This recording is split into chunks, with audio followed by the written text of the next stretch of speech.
Mia is thrilled when her rebellious son, Jack, returns from a weekend at his grandmother's house as a model of discipline, but his strange transformation makes her uneasy. Determined to find out what happened, Mia's questions lead her to a dangerous revelation.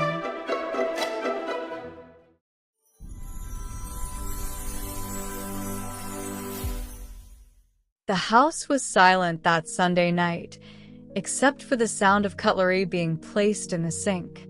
That's when I noticed something strange. Jack, my 10-year-old son, was cleaning the table, alone, without me asking. I stopped in the middle of the kitchen, wiping my hands on the tea towel, a little suspicious. "Thank you, son," I ventured, trying to sound casual. "What got into you?" Jack shrugged, with that expression too calm. "Nothing, Mom. I'm just helping." I stood there, watching as he finished cleaning. Was that the same Jack who ran away from tidying up his room like the devil runs away from the cross? It was almost impossible to believe. When he still rinsed the dishes before putting them in the machine, I waited for someone to jump out of the closet screaming that it was a prank. After dinner, he went further. He vacuumed the living room and even refused the tablet before going to sleep. Without whining. No drama. Alone obedience. It was a dream, but there was something in it that bothered me. Something strange. When it was time to put him to bed, while I adjusted the blanket up to his chin, I couldn't stand it. "Jack, is everything okay? You're different." He looked at me, seriously, with a maturity that did not match his age. "It's okay, Mom. Don't worry." "Worry about what?" I asked, trying to disguise the tightness in my chest. "Nothing." He closed his eyes too quickly, as if fleeing. "Good night. I love you." That phrase echoed in my head as I left the room. In the following days, Jack continued to be transformed. He did laundry, organized books, and even limited video game time without me having to speak. It was as if I wanted to compensate for something that even I didn't know. But I was going to find out. I needed to know what had happened that weekend at my mother-in-law's house. On Tuesday, Jack came home from school still with that impeccable behavior. She folded her clothes, packed her backpack, and even asked if she needed help with dinner. I no longer knew whether to be relieved or scared. While he was reading in the living room, I took the opportunity to send a message to my mother-in-law, Daphne. "Hi, how are you?" Jack came back, "So different from the weekend with you. Did something special happen out there?" The answer came in seconds. "Oh, he was a little angel here. It must be growing, that's all." But something in those words seemed to me elusive. I decided I needed to go there. The next day, I waited for Jack to leave for school and went straight to Daphne's house. The morning sun was shining brightly as she opened the door with a smile that was too wide. "What a surprise, Mia. What happened?" I entered unceremoniously. Jack came back different. He told me that he heard you and your boyfriend talking. "You said I would be alone soon." "What does that mean, Daphne?" The smile disappeared. She looked away, heading straight for the kitchen. "Coffee?" "I'm not here for coffee." I crossed my arms, feeling my heart tighten. "I want answers." Daphne sighed, wedging the spoon harder than necessary. "Did he really hear that?" "Damn." She sat at the table, her expression heavy. "Me and my boyfriend were talking about Ethan." "Ethan's?" My voice almost cracked. "What's got my husband in this?" She hesitated, staring at the cup as if looking for courage in the back of the coffee. "Mia, Ethan better tell you. Only he can explain it." Her discomfort was almost palpable, and a knot began to form in my stomach. Something big was coming. Something that no one wanted me to know. I returned home with my heart racing and a million thoughts in my head. Daphne's tense expression haunted me. What was Ethan hiding? And why did it seem so terrible that no one had the courage to speak up? When Ethan came home from work, Jack was in the room and the house was eerily quiet. He gave me a kiss on the cheek, but I barely reacted. "Is everything okay?" he asked, putting his backpack on the couch. "No, it's not." I stood in front of him, arms crossed, trying to stay calm. "I went to see your mother today." Ethan froze. Is it? "E? And I found out that there's something about you that I don't know. Something she thinks you should tell me." My voice was firm, but my heart beat uncontrollably. He looked away, running his hand through his hair, a gesture he made every time he was nervous. "Mia, it's not the time for that." "Isn't it time?" My voice rose. "Did you know that Jack overheard his mother's conversation and now he thinks I'm going to be alone? He changed because of it, Ethan. He's scared, and so am I." Ethan took a deep breath, the weight of guilt stamped on his face. I wanted to protect you from that. "I wanted to gain more time." "Time for what? What are you talking about?" I insisted, my patience running out. He looked at me, his eyes loaded with something I couldn't decipher. Mia? "It's complicated, but I'll tell you. Alone. Not today. Give me a little more time." I wanted to scream, but I restrained myself.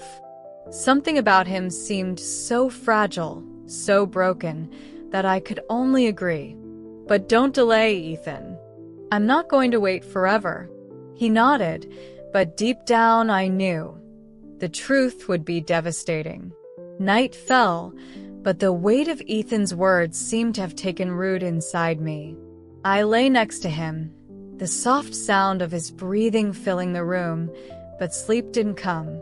Every movement of the curtain on the window, every noise in the house, made my heart race. What truth was so great that he needed time to tell it? The next morning, as he was leaving for work, Jack appeared in the kitchen, shuffling his feet, still holding that stuffed dinosaur. "Good morning, champion." I tried to sound excited, but my voice was distant. "Are you sad, Mom?" He looked at me with those big, worried eyes. I lowered myself to his height, holding his small shoulders. "No, my love. I'm just thinking about some adult things. You don't have to worry about that, okay?" He hesitated, pressing the dinosaur to his chest. "If it's because of what I heard from Grandma, I can help more. Promise. I can do the dishes every day if you wanna." My heart broke a little more. Jack shouldn't carry that burden. I hugged him tightly, feeling the innocence he still had slipping through my fingers. "No, my angel. You are already the best help I could have." Later, I decided to face Daphne again. I couldn't wait for Ethan. I knocked on her door more firmly this time, and when she opened it, I didn't disguise my urgency. "Daphne, enough beating around the bush. What's going on? What is Ethan hiding from me?" She sighed, her shoulders slumping as if carrying the weight of a lifetime. "Mia, maybe you're ready to listen, but there are things that, once you know, you can't forget." I took a deep breath. "I need to know." Now. And so, the door began to open, both literally and metaphorically. Daphne invited me in, but this time, the house seemed colder, heavier. We sat at the kitchen table, and the silence between us was almost palpable. She seemed to be choosing every word with the care of someone who steps on broken glass. "Mia," she began, fidgeting nervously with the handle of the coffee cup, "what I'm going to tell you isn't easy to hear. But you need to know because Ethan, he won't be able to tell you." I crossed my arms, feeling the lump in my throat tighten. "Daphne, get straight to the point." What is he hiding from me? She took a deep breath, her eyes heavy with guilt. Ethan's family, they have a tradition, a kind of trial. It's something that all men in the family have to face at the age of 35. One, survival. I blinked, confused. Survival? What are you talking about? She lowered her gaze to her hands. They go to a remote place, completely alone. No tools, no contact with anyone, just them and nature. And they have to stay there for a month. The information fell like a stone in my chest. A month? That's crazy, Daphne. What if something goes wrong? She shook her head. Mia, many don't come back. My husband, he didn't come back. His voice cracked, and her eyes filled with tears. My breathing became short. And you've never told me that before? Why? How can this be part of a family? She held my hand, her fingers shaking. I couldn't. Ethan knew since he was a child that this day would come. He tried to spare you, but now, there's no way to escape. I felt the floor disappear. This absurd tradition was about to destroy my family, and I needed to find a way to stop it. I walked home with my head spinning, Daphne's words echoing like a drum in my mind. They have to stay there for a month. Many do not come back. It was not a choice. It was a sentence. And Ethan, my Ethan, knew this all along. He was in the room when I entered, absorbed in the news, but his eyes soon met mine. I didn't have to say anything. He saw in my expression that I knew, and he seemed to shrink under the weight of the truth. You knew it, I began, my voice low but charged with emotion. You knew this day was coming, and you never told me.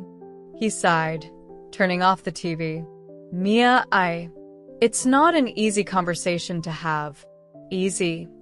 My voice came out louder, breaking the silence. And now I'm here trying to process that in a few weeks will disappear in the middle of nowhere to what? Prove that he is a man? For an absurd tradition that doesn't even make sense. He ran his hand over his face, tired. It's more than that. That's who I am, Mia. Who my family is. Not doing that. It would be like rejecting everything they taught me. Family? I exploded, feeling tears welling up. What about us? Me and Jack? Aren't we your family too? Or do you think we'll just wait for you with a smile while you risk your life? Ethan stood up, pain clear on his face. Do you think this is easy for me? Which one I want to go? I'm terrified, Mia. But if I don't, I won't be able to look at myself in the mirror. We stood there, face to face, the silence charged. Jack, who was watching hidden behind the door, let out a sob. My heart broke for the 1,000th time that night.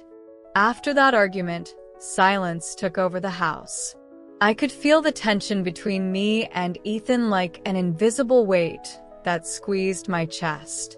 Every look, every word exchanged seemed to be loaded with a hidden meaning. And Jack, poor thing, walked quieter than usual, as if he were trying to be invisible. It was late at night when I heard soft footsteps in the hallway. It was Jack, standing in my bedroom doorway, holding his stuffed dinosaur. Are you okay, champion? I asked, trying to smile, but my voice came out weak. He approached slowly, climbing on the bed next to me. You and Dad are fighting over the forest business, right? I swallowed hard. Who told you that? I listened. He admitted, head bowed. Is Daddy scared? His sincerity took me by surprise. I pulled Jack closer, smelling that smell of baby shampoo that I knew he would one day leave behind. Yes, my love. And so am I. He looked at me with those eyes that were too big and serious for a 10-year-old boy. If he's afraid, why does he have to go? I took a deep breath, choosing the words. Because sometimes people do things they don't want to because they think they need to. But that doesn't mean it's the right one. Jack was quiet for a while, his face thoughtful. If he goes, I'll take care of you, Mom. That disarmed me. I hugged him tightly, holding back tears. You already do that, Jack. You are my hero. He smiled slightly, but the expression did not deceive me. He also carried the weight of that choice. At that moment, I decided, no matter what, I would do anything to keep my family whole. The coffee cooled in my hand as I stared at the horizon through the kitchen window. Outside, the sun was shining, but inside me, everything seemed like a whirlwind. Ethan had already left for work. Jack was at school, and I felt lonely with my noisy thoughts. I needed to understand more about that ritual. Being in the dark drove me crazy. I picked up the phone and called Daphne. Hi, Mia. Is that okay? Her voice sounded hesitant. No, Daphne. Nothing is okay. I blurted out bluntly. You need to tell me everything. I can't fight something. I don't even know what it is. There was a long pause. I could hear her breathing on the other side. Come here later, she finally said. But, Mia, some things you won't want to hear. When I arrived at her house, Daphne was paler than usual. On the table, there was an old wooden box full of black and white photos and papers yellowed by time. She pulled up a chair and began to tell me about the origin of that ritual. The men in Ethan's family believe that this challenge connects them to nature, to the strength of the ancestors, he explained, fiddling with the ring on his finger. But what no one talks about is those who haven't returned or those who have returned different. Different how? I asked, my heart racing. They change, Mia, she whispered, her eyes filled with something that seemed fear. Some lose pieces of themselves. Others are dark. My throat dried up. And why hasn't Ethan ever told me that before? Daphne hesitated before answering. Because he wanted to protect you. But now there is no escape. Those words hit me like a punch. My fight was just beginning. And time was running against me. That night, as Ethan put Jack to sleep, I was on the couch, staring at nothing, but my mind boiling. The conversation with Daphne kept in my head. What else were they hiding? When Ethan came downstairs, he noticed my expression, but instead of asking, he sighed heavily and sat down next to me. Do you want to talk about it? He asked, as if he knew exactly what was coming. What else didn't you tell me, Ethan? I snapped, my voice low but full of tension. I know there's more. Daphne spoke about those who did not return, about those who have changed. And do you think you can go out there, face whatever it is, and come back to us as if nothing had happened? He ran his hand over his face, visibly exhausted. I didn't want you to know that, Mia. Is complex. But that's what I have to do. Complicated, my voice rose, trembling with excitement. You're talking about risking your life, Ethan. What's the point of being true to your roots if you may never return home? And Jack? What am I going to say to him if something happens to you? Ethan stared at me with eyes shining with guilt and something that felt like despair. Do you think I don't think about it every day? That I don't hate myself for putting you and Jack in this situation? But if I'm not, Mia, my family will never accept me as a real man. It would haunt me until the end of my life. I stood up, anger mixed with fear consuming me. So that's it? Is their pride worth more than our families? He did not answer. And in that silence, I realized he was as lost as I was. The silence between us lasted for days. I knew Ethan was struggling with his own demons, But I couldn't forgive his hesitation to choose our family. Jack's every glance, full of hope and confidence, only added to the weight on my shoulders. He had no idea of the hurricane that was about to engulf us. One night, while Jack was sleeping, Ethan finally broke the silence. He was in the kitchen waiting for me, holding a cup of coffee that he didn't even seem to have touched. "I've made my decision, Mia," he began, his voice low and loaded with tension. "I'm going. Not because I want to, but because I feel like I need to. I don't want to leave that weight on you or Jack, but it's something I've always carried." I felt a twinge in my chest, as if he had just stuck a knife in. "Do you feel like you need it? Ethan, you're choosing an absurd ritual instead of us. How am I going to explain this to Jack? How am I going to look at him and say that his father decided to risk his own life because why was it traditions?" He approached, eyes pleading. "Mia, I know this is hard to understand, but it's not just tradition. It's a test, an ordeal. My father did. My grandfather did. And I need to prove that I'm capable of being strong, that I can be worthy." "Worthy of what, Ethan? Whose respect? You already have everything here, at home. His son, his wife. Isn't that enough?" His voice cracked as he replied, "I don't know." The pain in his eyes was enough to make me turn on my back before he saw the tears flowing. Not because I was hurt, but because for the first time, I felt really helpless.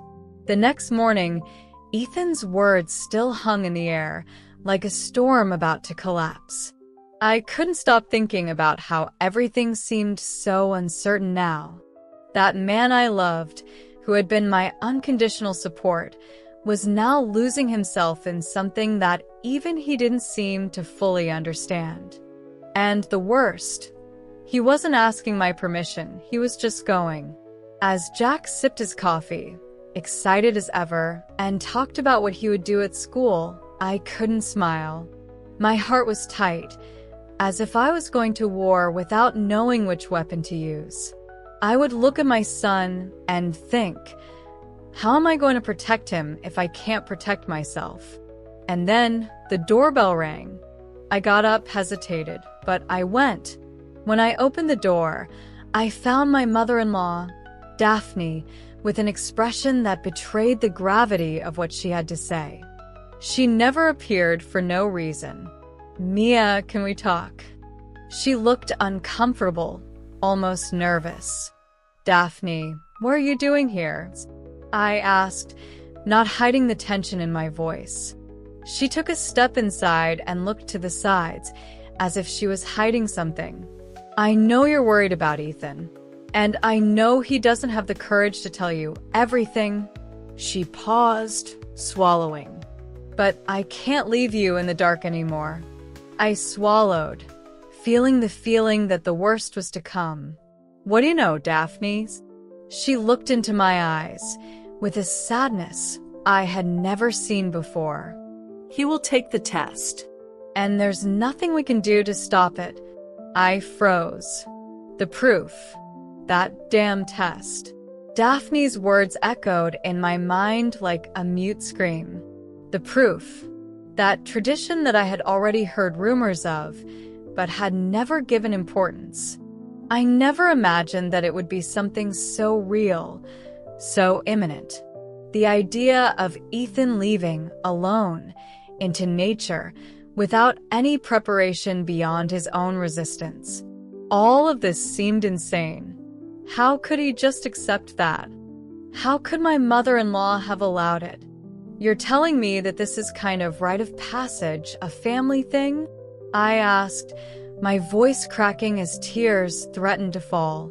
Daphne nodded, her eyes teary, but with a firmness that made me tremble. "It's a tradition. It's been like this for generations. The men in the family need to go through this. If they don't, they will never really be considered part of the bloodline. That's bigger than any of us." I looked at her, incredulous. And you've never told me about that before? She bit her lip, clearly guilty. I knew you wouldn't understand, Mia. And I didn't want you to suffer for something that can't be changed. The pressure on Ethan is enormous. He never had a choice. Those words cut like knives. I wanted to scream, but my body felt paralyzed. The idea of losing Ethan to this damn tradition terrified me.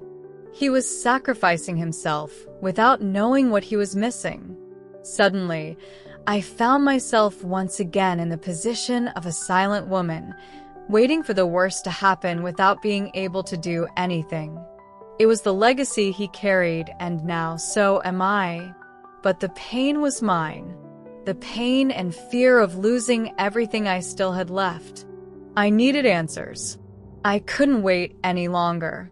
The next morning, the house was quieter than ever. Ethan, as always, seemed distant, absorbed in his own thoughts. I felt the weight of his decision, and it crushed me. He was there, but he wasn't. His body was present, but his mind was already on that journey in the mountains, in a place where I could not go. I needed to talk to him. No more postponements. Ethan, I called, my voice low but firm. He looked at me, his eyes empty, as if expecting the worst. You owe me an explanation. He sighed, as if the word explanation were a sentence. Mia, you know how this works? No, I don't know. I don't know anything. My words came out harsher than I intended, but I couldn't control it. You never told me. He never told me what was at stake. Ethan lowered his head, his hands shaking the coffee mug. I knew he was struggling with something inside him. Something he couldn't tell me. Maybe because he didn't understand either. I didn't want you to carry that weight. I'm already carrying mine, Mia, he said, his voice breaking. Tradition gives me no choice. I'm not free from that. If I don't, I'm going to carry that guilt for the rest of my life. His words hurt me. It was like I was watching someone get lost and I couldn't do anything to stop them. And when you come back, what will become of us? You will come back different. It's going to be someone else, Ethan. Don't you see that? He didn't answer, but the silence between us said more than any words. I took a deep breath, trying to find some word that made sense in that emotional chaos. But nothing came. Just the muffled sound of Ethan's breath and the growing silence that crept between us. He was there, but he was no longer there. I felt as if I was slowly losing him, without being able to do anything to stop him. And then, I spoke finally, with a heavy sigh. And then, what will become of me when you go? What will become of us? Ethan looked at me, but it wasn't the look I expected. It was a look from someone who already knew what he was about to lose, but who had no choice. He brought his hand to his forehead, as if he were trying to ward off an old pain, something that consumed him. I don't know what's going to happen, Mia. I am not free from this tradition. I am not free even of myself. His words hit me like a dry blow. I knew he wasn't hiding the truth from me, but the truth was brutal. He didn't love me enough to break free from it. I was stuck with something I didn't understand, and might never understand. You're going to leave me alone, I said, my voice hoarse. It was not a question, it was a finding. He was silent, his eyes downcast, as if my words had emptied the last drop of courage he still had. I love you, Mia, he whispered. But I have no choice. That was all I needed to hear. A deep, unbearable pain took over me. That I have no choice made it all seem even more unfair. Fight. And in the middle of it all, Jack, the boy who tried to protect the world, was still there, not knowing the real weight of it. The mood in our house was charged, as if every bit of air had become denser. harder to breathe. I knew that what was coming would be something that neither of us, nor Ethan, could avoid. Jack was still there, not noticing the growing hole in our lives. He was in his world, where he still believed that everything would be solved as if by magic. I just wish it was that simple. That morning, after breakfast, Jack asked me to play a board game. He was calmer than usual, more centered. He didn't look like the mischievous boy who had left his grandmother's house. That silence, that impeccable behavior, was now almost a pressure. What was happening to him? I knew there was something I wasn't told, but I was afraid of the truth. "Mom, why are you and Daddy so quiet?" he asked, interrupting the tense silence that filled the room. His eyes, still full of innocence, were fixed on me as if he were able to read me, to understand what was happening. But I couldn't allow him to see it. Not now. Not while everything was about to fall apart. "It's okay, my love. Just tired, that's all." My voice came out with a forced calm, a lie he already knew. He stared at me for a moment, seemed not to believe it, but didn't ask anything else.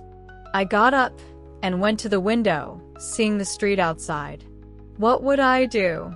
How to prepare Jack for such a cruel truth without breaking his heart? I wanted to scream, to question fate, but instead, I swallowed the lump growing in my throat and forced myself to walk. I had to keep up the appearance, but inside I was broken. With each passing day, the tension at home intensified. Ethan was getting more and more distant, lost in his thoughts, as if he was preparing for something big and irreversible. Each night, he retired to the office and stayed there for hours. I couldn't even look at him without feeling anguish squeezing my chest. Jack, on the other hand, looked like a grown child.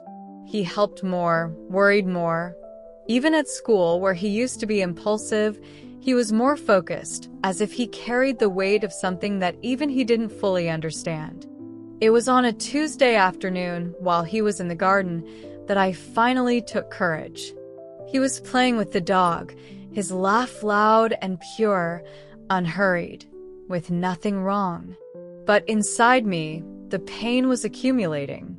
"Jack, come here, please," I called in the softest voice I could. He came running, his smile on his face, as if nothing was wrong. "Yes, Mom." He approached, putting his hands on mine, his eyes shining with confidence, but with something deep inside that I still couldn't understand. I need you to tell me the truth, son. What happened that weekend with Grandma? What did she and Daddy talk about that made you like this?" The silence became heavy, like a mist that could not dissipate. He lowered his eyes, clearly hesitating before whispering. "I heard. They said you'll be alone, that I'll have to take care of you." The words fell on me like a punch in the stomach. I hugged him, feeling the warmth of his body and, at the same time, the pain in my chest. He was worried, and it broke my heart. I was about to lose the only person who really mattered in my life. But the worst was to come. I held him even tighter, as if I could protect him from what was to come. But at that moment, he already knew that nothing could shield him from the truth. That secret hung over us like a growing shadow, and I needed to unravel it, even if it was hard to swallow. Jack looked at me, his brow furrowed. "Are you going to be okay, Mom? It will be alone." He looked older now, more serious than he should have been for his age. "No, my love, I will not be alone." The answer came out of me automatically, but the emptiness that settled inside me told me otherwise. What would happen if Ethan really was? What was he planning to do? I never imagined him capable of making such a decision without getting involved, without preparing. "I promise I'll take care of you, Mom. I'll help you with everything." Jack's words sounded like a knife slicing through my chest. He shouldn't have to worry about it. I shouldn't feel like I had to carry the weight of the world. That was my burden, not his. That night, I couldn't sleep. The images of Ethan getting ready to leave, of Jack trying to be the man of the house, clashed in my mind. My heart was divided. I was in a silent battle with the idea of losing my husband, and at the same time, in an internal war against the traditions he was about to follow. The next day, I had no choice. I needed to confront him. I needed to know what was going on, and that couldn't wait any longer. With a heavy heart, I went to the office where he was, and the last thing I saw before entering was his expression, tense and distant, as if he knew the confrontation was coming. I walked into the office with heavy steps, my heart pounding, as if I wanted to jump out of my throat. Ethan was on his back, staring out the window, his hands in his pockets. He knew I was there, but he remained silent, as if he was waiting for me to speak first. Ethan. My voice came out hoarse, broken. I need to know the truth. Now. What's happening? What are you planning? He turned slowly, his face scarred by pain and tension. For a second, he seemed like a stranger, someone I didn't know. It wasn't the man I married, nor Jack's father. He was a lost man, consumed by the obligation of a tradition that he did not understand, but that he could not fail to fulfill. I didn't want it to be like this, Mia, he began, his voice low. But it's something that the family does, something that men have always done. It's a tradition. When we turn 35, we must go to the forest, be isolated for a week. Face our own shadows. No one leaves there the same. I stared at him, not knowing if I should feel anger, sadness, or a mixture of everything. And is this more important than us? Than Jack? What do I do while you disappear? Leave me here, not knowing if you'll come back. Ethan lowered his head, as if the words had struck a weak spot. I don't want to go. But it's bigger than me, Mia. I can't break that. And what happens if you don't come back? The question escaped before I could stop it. He looked at me, unresponsive, and the anguish grew like a wave about to engulf us. Ethan? I mumbled, almost breathless. What if this tradition destroys us? I was silent, the weight of Ethan's words still hanging in the air. His gaze was distant, as if the pain of making that choice was consuming the little of him that was left. I went to the window and stared at the empty street, trying to understand everything that was happening. Jack. He was the only thing that made me breathe, the reason I didn't get lost. Ethan approached slowly, as if he were walking on eggshells. I didn't look at him, but I felt his presence there, like a weight in the air. Mia, you're right. It can destroy us. I know that. He took a deep breath, trying to find courage. I don't know how to go back now. I stared at him, my face marked by frustration, but something more, an immense sadness that seemed to consume me. So, what are you going to do? Are you going to throw yourself into this damn tradition and leave us behind? Are you going to let your child grow up without his father, just because it's something your family has always done? He seemed to want to answer me, but the words wouldn't come out. I knew what he meant, but I didn't want to hear it. I wanted him to tell me that he had a solution, that he would come home, and that everything would be fine. I don't know what to do, Mia, he muttered, the gaze of someone who knew his life was at an irreversible crossroads. I'm caught between what my family expects and what I know is right. The room fell silent.